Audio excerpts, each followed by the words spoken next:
সায়ন হাসতে হাসতে রায়দার হাতে চুমু খেলে রায়দা সায়নকে মৃদু ধাক্কা দিয়ে ভার্সিটির গেটের দিকে যায়। দূর থেকে এসব দেখে সায়ন্তিকা কি রিয়াকশন দিবে ভেবে পায় না। মাথায় হাত রেখে চেয়ারে বসে পড়ে সে। ফোন বেজে উঠলে দেখে সায়ন কল দিয়েছে তাকে। কল রিসিভ করে সায়ন্তিকা ফোন কানে দেয়। কিরে, তুই কি ভার্সিটিতে এসছিস? আমি তোর ভার্সিটির সামনে।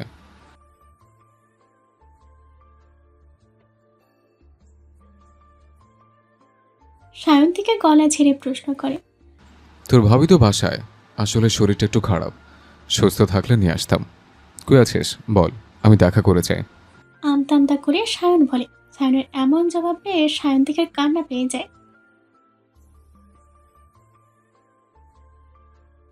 কথাটা বলে সায়ন্তিকা কল কেটে দেয়। সায়ন্তিকার এমন ব্যবহারের কারণ সায়ন খুঁজে পায় না। সে চলে যায় গাড়িটা পার্ক করতে।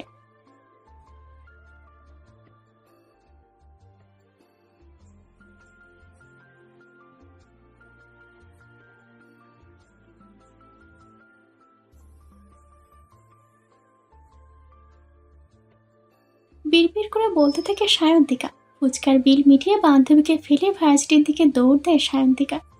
বেচারি সায়ন্তিকার বান্ধবী আহাম্মকের মতো তাকিয়ে থাকে ফুচকার প্লেট হাতে। রায়দা স্টেজের দিকেই যাচ্ছিল, তখনই দেখে অডিটোরিয়াম থেকে পায়েল আর রুহি বের হচ্ছে। ওদের দুজনকে দেখে হাঁটা থামিয়ে রায়দা দাঁড়ায়। পায়েল আর রুহি এসে দুপাশ থেকে রায়দাকে জড়িয়ে ধরে। কথা বলতে বলতে স্টেজের সামনে গিয়ে দাঁড়ায় তিনজন। অনুষ্ঠান শুরু হয়েছে কিছুক্ষণ আগে। হোস্টের দায়িত্ব পালন করছে বাপ্পি আর অন্য একটা মেয়ে। অর্ক এসে তিনজনে বসার ব্যবস্থা করে দেয়। বসার পর রায়দা এদিক সেদিক তাকে সায়নকে খুঁজতে থাকে।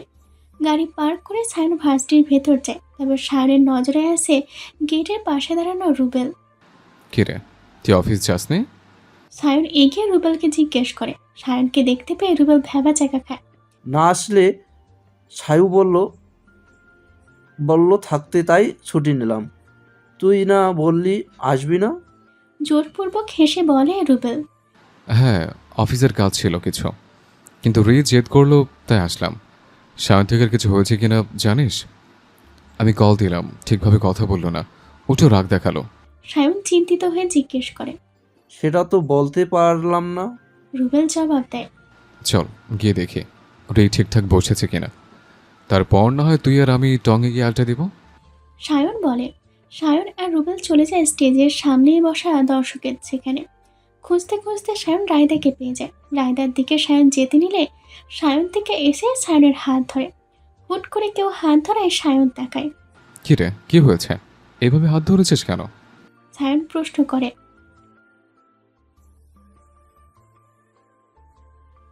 সায়ন্তিকা হাত টেনে বলে। সায়নও চলে যায় সায়ন্তিকার সাথে। রুবেল কিছু না বুঝতে পেরে সেখানেই দাঁড়িয়ে থাকে। স্টেজ থেকে একটু দূরে সায়নকে এনে দাঁড় করায় সায়ন্তিকা। কি হয়েছে বল এবার। সায়ন বিরক্ত হয়ে বলে। সায়ন্তিকা বলে। আরে বললাম তোর শরীর খারাপ, সুস্থ হলে তোর সাথে অবশ্যই দেখা করাবো। সায়ন বলে।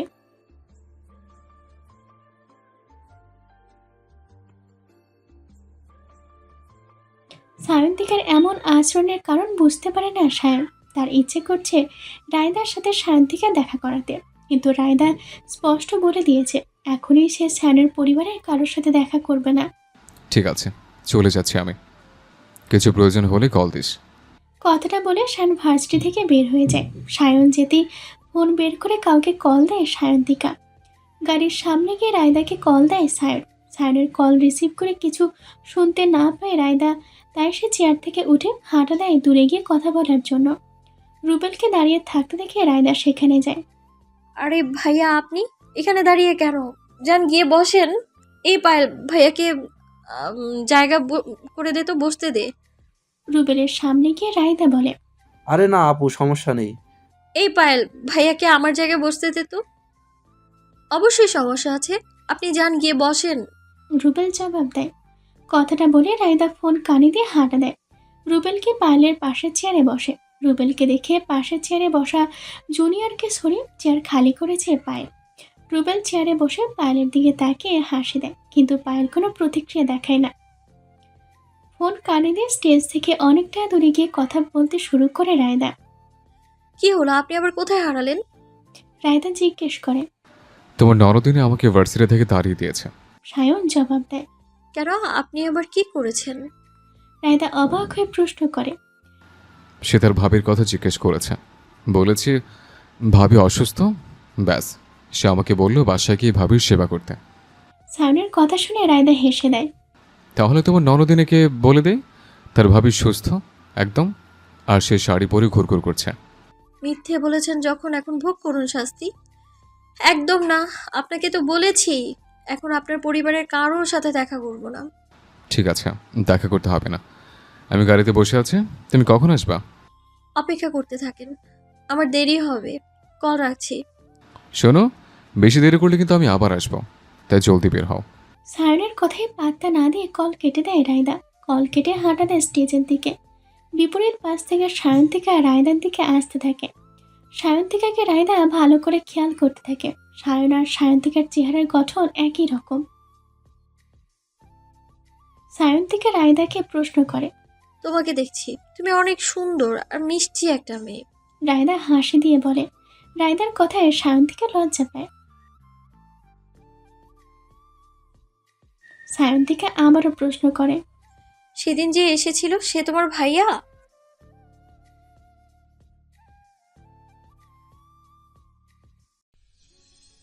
তোমার ভাইয়া আমাকে লিফট দিয়েছে তাই, তাছাড়া তুমি এত প্রশ্ন কেন করছো?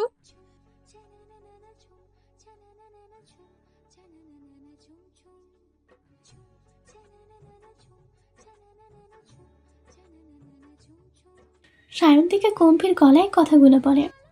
এত কিছু তোমার না জানলেও চলবে। আর আমি সুন্দর করে কথা বলছি তার মানে ভেবো না আমি তোমায় ভয় পাচ্ছি।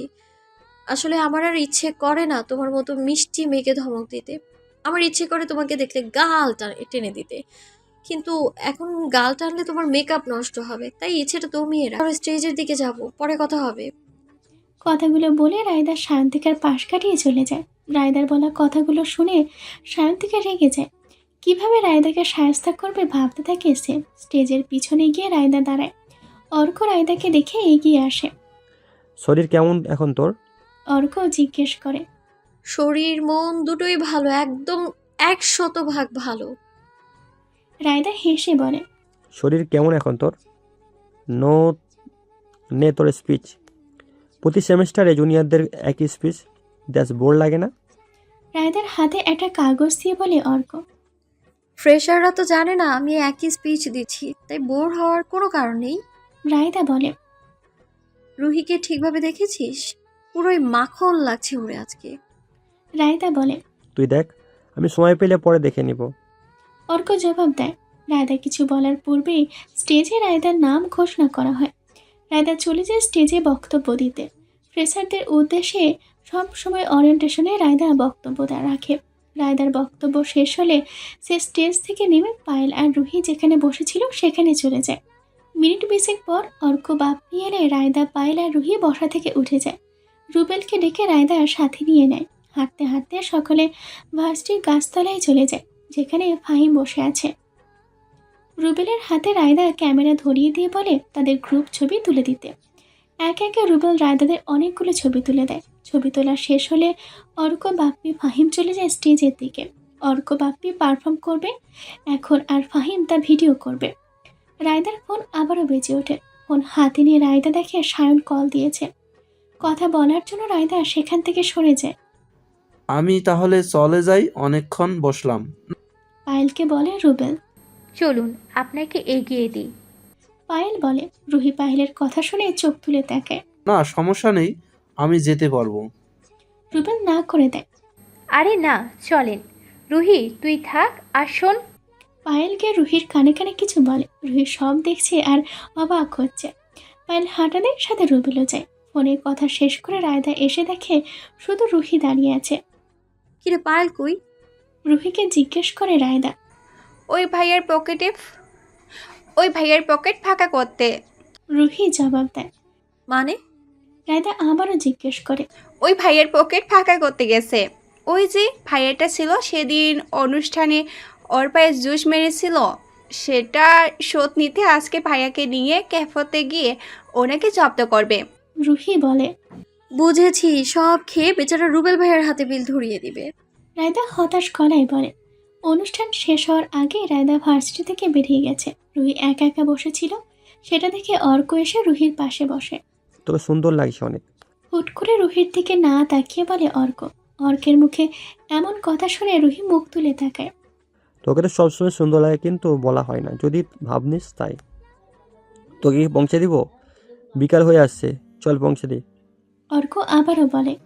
অর্কের কথার জবাব রুহি দেয় না। সে জানে উত্তর না দিলেও অর্ক তাকে পৌঁছে দিবে। অর্ক বাইকে উঠলে রুহি পিছনে উঠে বসে। এক হাত অর্কের কাঁধে রেখে আর এক হাত দিয়ে বাইক ধরে শক্ত করে বসে রুহি। লুকিং গ্লাসে রুহির মুখের দিকে তাকিয়ে বাইক স্টার্ট দেয় অর্ক। সায়ন ভদ্র ছেলের মতো বসার ঘরের সোফায় বসে আছে। সায়নের সামনে বিভিন্ন রকম নাস্তা এনে রেখে যায় মর্জিনা। সোফায় বসে সায়ন রান্নাঘরে থাকা রায়দাকে দেখার চেষ্টা করে। ভার্সিটি থেকে বেরিয়ে দুজনে যখন রেস্টুরেন্টে খেতে যাচ্ছিল, তখন মান্নান রাফেদ কল দিয়ে জানায় রওশনারা রায়দার সাথে দেখা করতে চায়।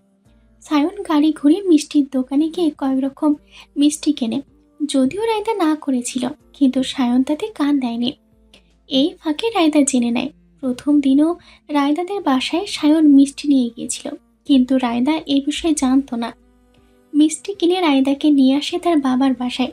আসার পর থেকে সায়ন চুপ করে বসার ঘরে বসে আছে, আর রায়দা রান্নাঘরে গেছে।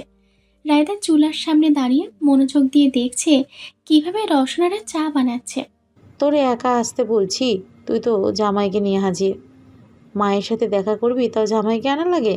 জামাইকে নিজের আঁচলে বেঁধে রাখবি, উল্টা এখনই তুই নিজেই জামাইয়ের হাতে বাঁধা। রওশনারা রাগ অপমান মিশিয়ে কথাগুলো বলে।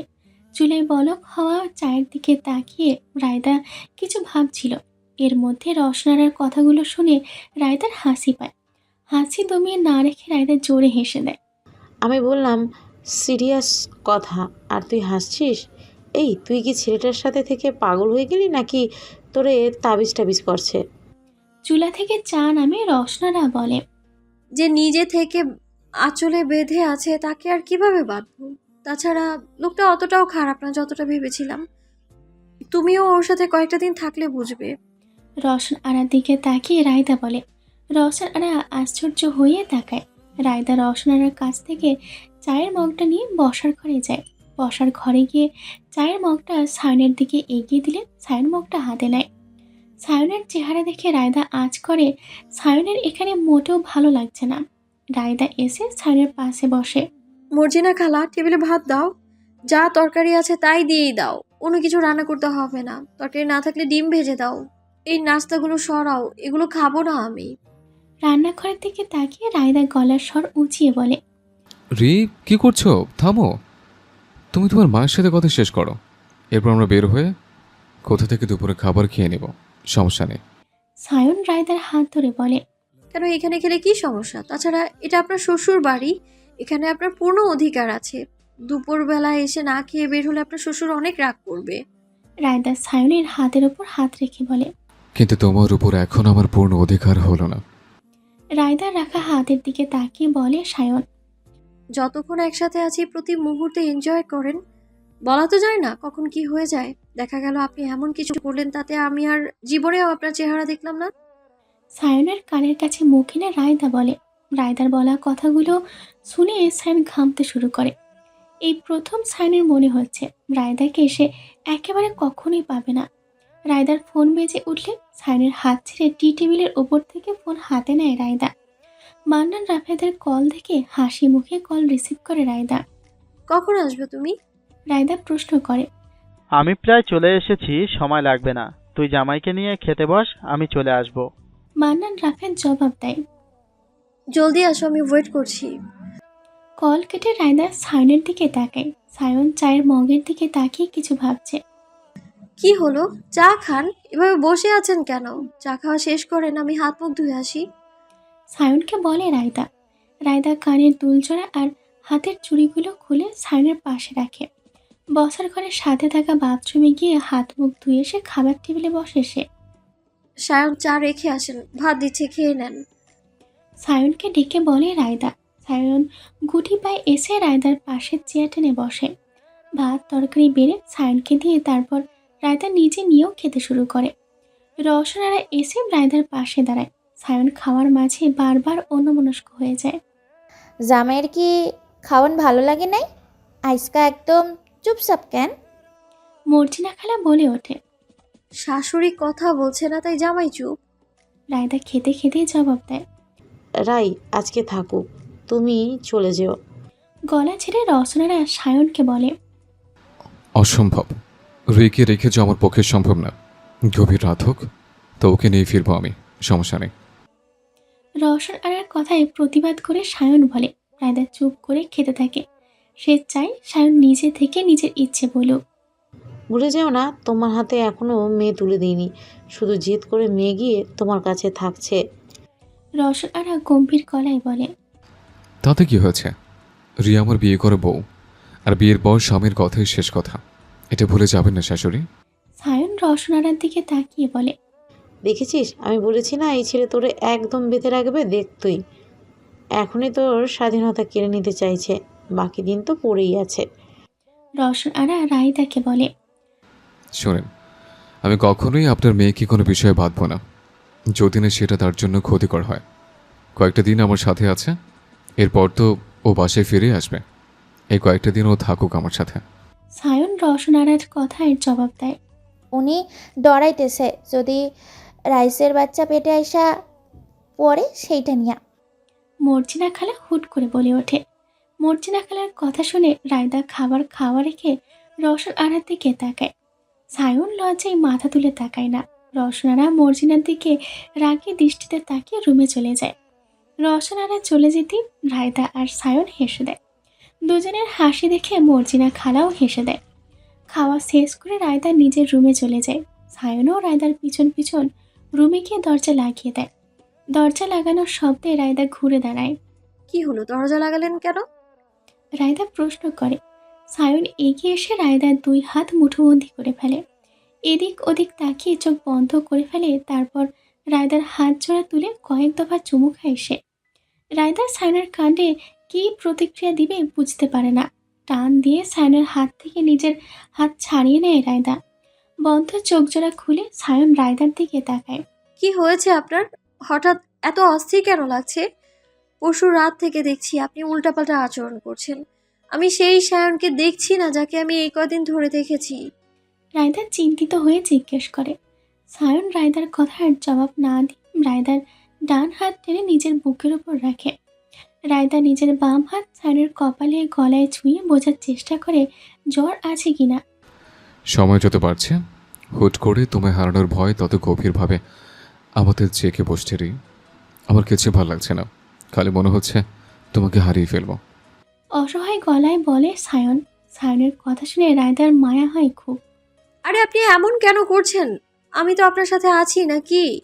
আমি তো এখনো আপনাকে আমার সিদ্ধান্তটা জানাইনি। এমনও হতে পারে আমি আপনার সাথে সারা জীবনের জন্য থেকে গেলাম। আপনি শুধু অতিরিক্ত চিন্তা করছেন। রায়দা সায়নের গালে হাত রেখে বলে। তোমাকে ছাড়া আমার একটা দিনও কল্পনা করা অসম্ভব।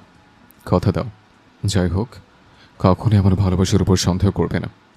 আমি তোমায় মন থেকে ভালোবেসেছি, এটা একমাত্র সত্যি। সায়ন কাতরে গলায় বলে। আচ্ছা, আপনি কি আপনার শাশুড়ির কথা কষ্ট পেয়েছেন? ঠিক আছে, আমি রাতে এখানে থাকবো না। বাবা ফিরলেই দেখা করে আপনি আর আমি ফ্ল্যাটে চলে যাব। রায়দা বলে। রায়দার কথায় সায়ন আশ্বস্ত হয় না। এর মধ্যে রুমের দরজায় কেউ নক করে। রায়দা গিয়ে খুলতে নিলে সায়ন রায়দার হাত টেনে ধরে। হাত টেনে রায়দাকে নিজের কাছে নিয়ে আসে। ভালোবাসা দিয়ে রাখতে চাইছি, যদি তুমি কোনো কারণে ভুল বুঝো বা আমার ভালোবাসা আঘাত করে চলে যেতে চাও, তাহলে শিকল দিয়ে বেঁধে রাখবো, তাহলে যেতে দেবো না। তুমি এত ভালোবেসে ফেলেছে, এখন আর আমি কোনটা ঠিক কোনটা ভুল তা মানতে চাই না। শুধু তোমাকে চাই, আর কিছুই চাই না। ঠান্ডা গলায় রায়দাকে বলে সায়ন। আপনি আবারও আমায় হুমকি দিচ্ছেন ইমতিয়াজ সায়ন? সায়নের চোখের দিকে তাকিয়ে রায়দা বলে। বউকে পেতে হলে যদি হুমকি দিতে হয়, ভেবে নাও তাই দিচ্ছে। তোমার কোনো আইডিয়া নেই তুমি আমার জীবনের কতটা জোরে মিশে গেছো। সায়ন রায়দার গালে আঙুল স্লাইড করে বলে। রায়দা সায়নের এমন আকস্মিক ব্যবহারে কি জবাব দেবে খুঁজে পায় না। সায়ন রায়দার কোমর আঁকড়ে রায়দাকে কাছে টেনে আনে। নিজের ওষ্ঠজোড়া এগিয়ে দেয় রায়দার দিকে। হুট করে দরজায় আবারও নক করার শব্দ হয়। দরজার শব্দে রায়দার ধ্যান ভাঙে। এক হাত নিয়ে সায়নের ওষ্ঠের উপর রাখে রায়দা। সায়ন কোনো জোর না করে রায়দাকে ছেড়ে দিয়ে গিয়ে দরজা খুলে। দরজা খুলে সায়ন দেখে মর্জিনা খালা এতক্ষণ নক করছিল।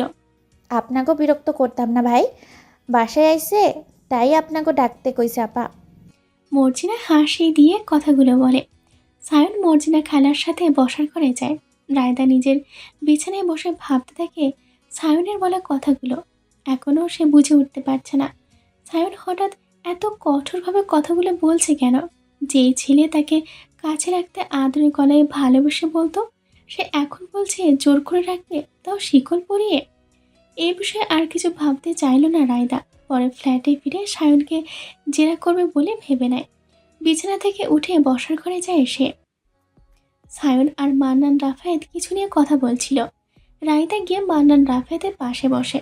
হঠাৎ করে আসতে বলে যে, কোনো জরুরি দরকার? রায়দা মান্নান রাফায়েতকে জিজ্ঞেস করে। আসলে আমি আর তোর মা তোকে কিছু বিষয়ে খোলাখালি কথা বলতে চাচ্ছিলাম সামনাসামনি। মান্নান রাফায়েত জবাব দেন। বলো কি বলবি? রায়দা কৌতূহল হয়ে বলে। তোকে তো এখনো আমরা সায়নের হাতে তুলে দিইনি, তাছাড়া সায়নের পরিবারের কারোর সাথে এখনো পরিচয় হয়নি। আমরা চাইছিলাম সায়নের পরিবারের সাথে বসে আলাপ করে তোকে তুলে দিতে।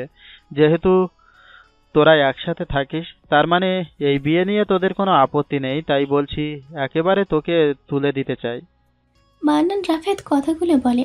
মান্নান রাফায়েতের মুখে এমন কথা শুনে সায়ন রায়দার দিকে তাকায়। সায়নের ইচ্ছে করছে বলতে, এক্ষুনি আপনার মেয়েকে আমার হাতে তুলে দেন শ্বশুরমশাই। সায়ন নিজের মনের কথা মনের মধ্যেই চাপা দিয়ে রাখলো। এখন এসবের কোনো প্রয়োজন নেই। আমার যখন মনে হবে এসব প্রয়োজন, তখন জানাবো আমি। রায়দা বলে ওঠে। কোনো প্রয়োজন নেই, একসাথে নিচে থাকছিস দুজন, আবার তুলে দিতে চাচ্ছি, এতে তোদের আপত্তি কিসের? নাকি তোর শ্বশুরবাড়ির লোকেরা মেনে নেয়নি? এমনিতেই মানুষকে তোর বিষয়ে জানাতে পারছি না, তার উপর আরেক কাহিনী শুরু করলি তুই। রওশন আরা নিজের রুম থেকে বেরিয়ে বলে। আশ্চর্য, সবাই এমন উঠে পড়ে আমার পিছনে কেন লেগেছে? আমি কি চাই সেটা আমাকে ঠিক করতে দাও। তোমাদের সিদ্ধান্ত আমার উপর চাপানোর চেষ্টা করবে না একদম। যেহেতু জীবন আমার, সিদ্ধান্তটাও আমার হবে। অন্য কারো কোনো কথাই আমি কোনো রকম সিদ্ধান্ত নেব না। বসা থেকে উঠে রায়দা রওশন আরাকে বলে কথাগুলো। সায়ন মাথা নিচু করে রায়দার কথাগুলো শোনে। সে বুঝতে পারে তখন তার বলা কথাগুলো শুনে রায়দা খেপেছে। আচ্ছা ঠিক আছে, আমরা তাড়াহুড়ো করব না, তুই আমাদের জানাস তোর ইচ্ছে। মান্নান রাফায়েত রায়দার মাথায় হাত রেখে বলে। রস মেয়েটাকে আশকারা দিয়ে আজকে এই অবস্থা করেছো তুমি। দেখো এখন সব কিছুতেই সে জেদ করে। রওশন আরা রাগী স্বরে বলে মান্নান রাফায়েতকে। রায়দা রওশন আরার দিকে বিরক্তিকর চাহনিতে তাকিয়ে নিজের রুমে চলে যায়। তুমি চুপ করো তো, সব সময় তাড়াহুড়ো করো। বিয়ে হয়েছে যখন, আজ নয় তো কাল ঠিকই শ্বশুরবাড়িতে যাবে। মান্নান রাফায়েত রওশন আরাকে ধমক দিয়ে বলে। রওশন আরা কথার জবাব না দিয়ে নিজের রুমে চলে যায়। মান্নান রাফায়েত এসে সায়নের বিপরীতে থাকা সোফায় বসে। তুমি কিছু মনে নিও না, আমার বিশ্বাস মেয়েটা তোমার সাথে এই সংসার করতে আগ্রহী। হয়তো এখনো সময় চাচ্ছে তোমাকে আরো বোঝার। মান্নান রাফায়েতের কথা শুনে সায়ন চোখ তুলে তাকায়। আমি ওরা তাড়াহুড়ো করতে চাই না, ওই সময় নিয়ে সিদ্ধান্ত নেক, তাতে আমার কোনো সমস্যা নেই। আপনার মেয়ের দেখে জীবনে দ্বিতীয়বার পাবো এটাই কখনো কল্পনা করিনি। সেখানে ওর সাথে বিয়ের মতো পবিত্র বন্ধনে আবদ্ধ হয়েছে। ভাগ্যে আপনার মেয়ে লেখা ছিল বলে আজ আমি আপনার সামনে আপনার মেয়ে জামাই হয়ে বসে আছি। এখন পুরো জীবন যদি ওর সাথে কাটানোর বিষয় ভাগ্যে না থাকে, এতে আমার বা আপনার কিছুই করার নেই। সায়নের মুখে এমন বুঝদার কথা শুনে মান্নান রাফায়েত অনেক খুশি হয়। আমার দোয়া সবসময় তোমাদের সাথে থাকবে। সত্যিকারের ভালোবাসার জয় একদিন হবেই। মান্নান রাফায়েতের কথার প্রতি উত্তর দেয় না সায়ন। এই মুহূর্তে নানান চিন্তা তার মাথায় ঘুরপাক খাচ্ছে। ফোন বেজে উঠলে পকেট থেকে ফোন বের করে।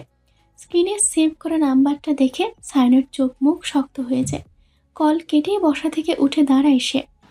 আমি একটু বের হচ্ছে, গুরুত্বপূর্ণ একটা কাজ আছে, পরে এসে রিকে নিয়ে বাসায় ফিরব। মান্নান রাফায়েতকে বলে সায়ন। ঠিক আছে, যাও। সায়ন বাসা থেকে বের হলে দরজা আটকে মান্নান রাফায়েত নিজের ঘরে চলে যায়।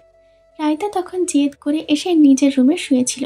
ভেবেছে সায়নও রুমে আসবে, তাই রুমের দরজা আটকায়নি সে। সায়নের অপেক্ষায় থেকে রায়দা ঘুমিয়ে যায় একসময়। এর মধ্যে যে সায়ন বেরিয়ে গেছে সেটাও রায়দার অজানা। সন্ধ্যার সময় দরজায় নক করার শব্দ হলে রায়দার ঘুম ভাঙে। চোখ ডলতে ডলতে দরজা খুলে দেখে মান্নান রাফেদ দরজায় দাঁড়িয়ে। রায়দা ঘুম ঘুম চোখে মান্নান রাফেদের বুকে মাথা রেখে তাকে জড়িয়ে ধরে চোখ বন্ধ করে ফেলে এসে। মান্নান রাফেদ মেয়ের মাথায় হাত বুলিয়ে দেয়। কয়েক মিনিটের জন্য সায়নের কথা রায়দার মস্তিষ্ক থেকে বেরিয়ে গিয়েছিল। মাগরিবের আজান দিবে, এখন কি কেউ ঘুমায়? পরিহিত শাড়িটাও পাল্টাসনি। যা শাড়ি বদলে মুখ হাত ধুয়ে আয়। তোর মা তোর পছন্দের নাস্তা বানাচ্ছে, বাপ মেয়ে একসাথে বসে খাবো আর গল্প করব। মান্নান রাফেদের কথা শুনে রায়দা ঘুমে ঢুলতে ঢুলতে বাথরুমে চলে যায়। হাত মুখ ধুয়ে বাথরুম থেকে বেরিয়ে শাড়ি পাল্টায় থ্রি পিস পরে নেয় এসে। মাগরিবের আজান দিলে ওড়না মাথায় দিয়ে রুমের দরজা খুলে রায়দা চলে যায় রান্নাঘরে। মান্নান রাফেদ নামাজ পড়ার জন্য মসজিদে গেছে। রওশন আরা মাথায় ওড়না দিয়ে নামাজ পড়ার জন্য রুমে ছোটে। মর্জিনা খালা চুলার কাছে দাঁড়িয়ে কাজ ছাড়তে থাকে। রায়দা ফোন নিয়ে বসার ঘরে সোফায় বসে। হুট করে সায়নের কথা মনে পড়ে রায়দার। নাম্বার বের করে সায়নকে কল দেয় রায়দা। দুবার রিং বাজতেই সায়ন কল কেটে দেয়। সায়নের এহেন আচরণে রায়দা বিরক্ত হয় খুব। নামাজ শেষে মান্নান রাফেদ বাসায় ফিরে আসে। বসার ঘরে রায়দা, মান্নান রাফেদ আর রওশনারা বসে চা খাচ্ছিল আর গল্প করছিল। মূলত রায়দা আর মান্নান রাফেদ গল্প করছে, রওশনারা বসে সেগুলো শুনছে। চা খাওয়া শেষ করে রওশনারা রান্নাঘরে চলে যায় রান্না সারতে। মান্নান রাফেদ রায়দাকে সাথে নিয়ে টিভিতে ক্রিকেট খেলা দেখতে বসে। রায়দাও তার বাবার সাথে বসে খুবই আগ্রহ নিয়ে খেলা দেখতে থাকে। রাত বাজে 11টা।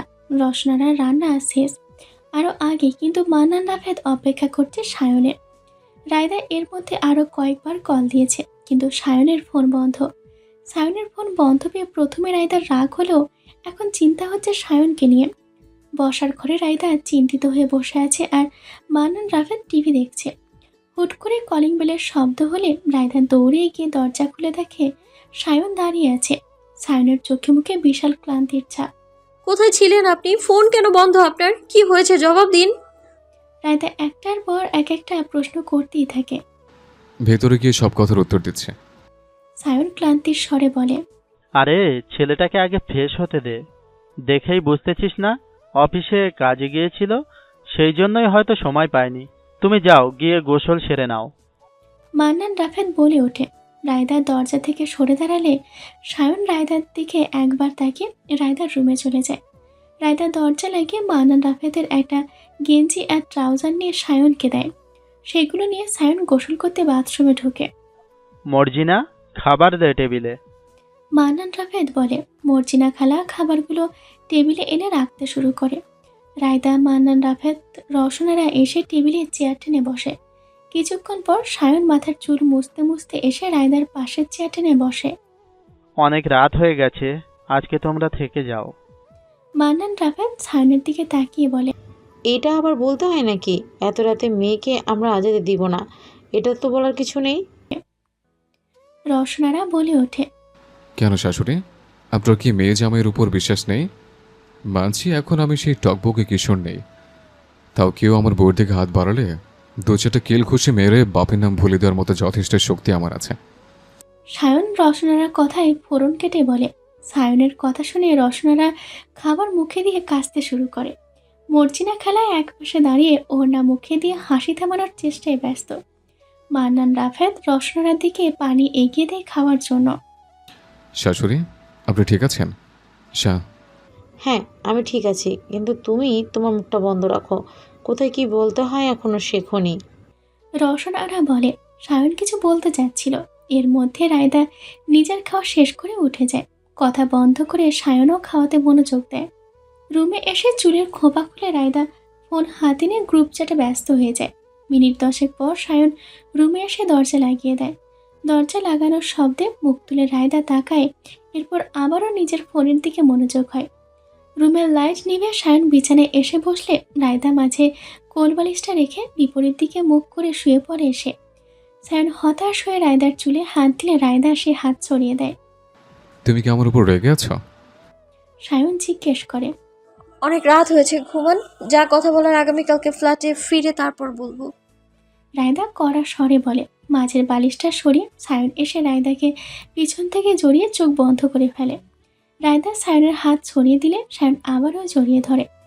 রায়দা বিরক্ত হচ্ছে। বিষয়টা বুঝতে পেরে একসময় সায়ন নিজ থেকেই রায়দাকে ছেড়ে পাশ ফিরে শোয়। প্রায় ঘন্টাখানেক পর রায়দা ঘুমিয়ে যায়। রায়দা ঘুমালে সায়ন রায়দার দিকে ফিরে নির্ঘুম চোখে রায়দার চুলের ভাঁজে ভাঁজে হাত বুলাতে থাকে।